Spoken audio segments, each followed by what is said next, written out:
Hey everybody, Vivian here with a video tutorial using Scraps of Darkness's August Rustic kit. In the kit we got some wonderful supplies for watercolors. Here's a mist and stencil that came in the base kit.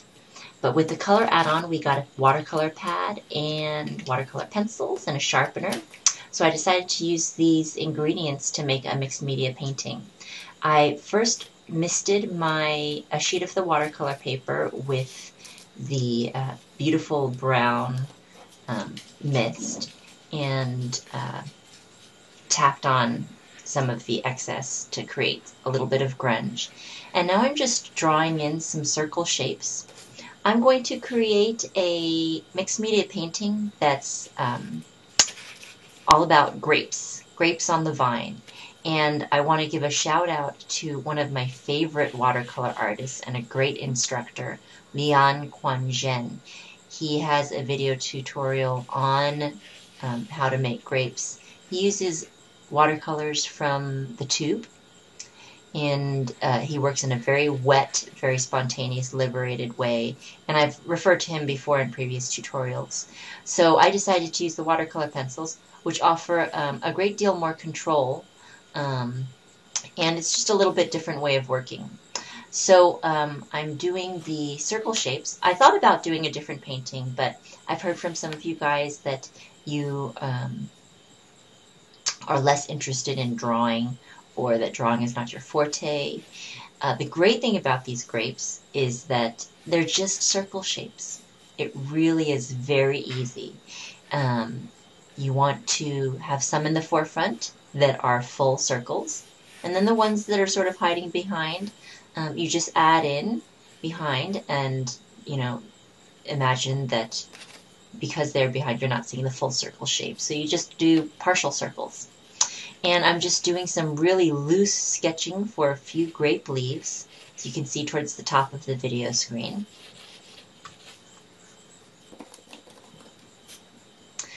I'm doing a little bit of splattering with another Lindy Stamp Gang mist. I believe it's Bachelor Button Blue. I don't have my supplies with me because my mom has been visiting and we're road tripping, and I'm trying to fit in the crafting when she's sleeping, and so I don't have my supplies with me. I shot this prior to our trip. Anyway, I'm splattering some mist, and then I'm just using a straw to blow out those streams so they create the veins of my grape leaves. Very, very fun. And with the straw you have a greater deal of control and a finer line that's created with the little splatters. Lian Quan Zhen does a lot of blowing.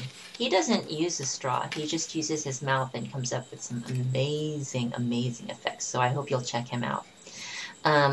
Here I'm splattering on a wet surface, and you can see when the surface is wet, the effect is much more subtle. So the splatters on the top of the canvas are distinct, and the ones on the side are much more subtle. So I've started coloring in my grapes. What I did with these grapes is I wet each grape first with a little brush that was wet with water, and when I did that, the pigment went down much more intensely, and that was what I was looking for. One thing to keep in mind when you're doing this painting is your light sources, or your shadows. And where there are leaves, and here you see there is a leaf, the grapes right underneath the leaf will be shaded by the leaf. So you want those to be darker to indicate shadow. And you always want to keep in mind the globular shape, the spherical shape of the grape as you're filling them in with color, and keep an area that's light. And this grape that I'm doing right here is behind other grapes. So in that area that's just behind those other grapes, you want to have it darker, so it pushes that grape farther into the background when you put the darker color right up against the edge of the grapes in the foreground. And what I really love about having laid down the patterns with the stencil and the mist first is that all of that exists in the background and exists in each grape and adds to the little varieties in the grapes and brings the whole composition together in a way that's very, very easy. So as you can see with this grape, I laid down water first, then I added some pigment with the watercolor pencils from Faber-Castell Design Memory Craft. And what I found as I was going was that blending with a brush can work, blending with your finger can work very, very nicely. And that's what I ended up doing for most of the painting. What's also nice is that while everything's wet, you can pat a paper towel down on top and pull off some of that pigment if it ends up being too dark for you. Another thing that I did that helped the whole helped sort of unify the whole bunch of grapes is draw the color from one grape into the shape and form of another grape just by pulling the color over with your wet brush. And as you know, I love the vascular effects. I do that a lot with my hot glue, and I have done it with some watercolor pencils in the past with some more abstract paintings. So I like adding in a little bit of that texture just with some really random squiggles. I added in just a little bit of yellow. I felt like those leaves wanted just a little bit of punch of something else. And one thing that's also important to remember with your leaves is they're a wide, flat surface, and I think they very much shelter the grapes from the burning sun. So you want to keep those light because the sun is going to be hitting those leaves. So this is what it looks like so far. I don't know if you noticed, but for a lot of these grapes, rather than draw a circle line, those lines tend to give an unnatural feeling. A lot of these shapes became apparent when I filled in the color for the shapes behind. So when the grape behind got colored in, the circular form of the grape in front became more apparent. It's a lot like working with negative space. And with these leaves, again, they are taking shape because I'm filling in the shadows behind. I'm filling in the negative space. And here I'm doing it with that Lindy Stamp Gang Mist. What Lian Quan Zhen does a lot is pour paint. There are a lot of watercolor artists out there that pour paint, and I just love the technique. It's very luminous. And so I'm doing that with the Lindy Stamp Gang.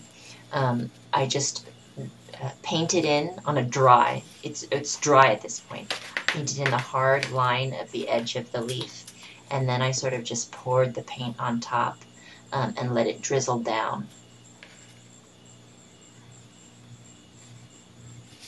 So here we add in the stem. You can see there's still some open spaces. I wanted sort of a softer line, so I spritzed it first with water. And once again, I am addressing the negative space to create the shape of the stems.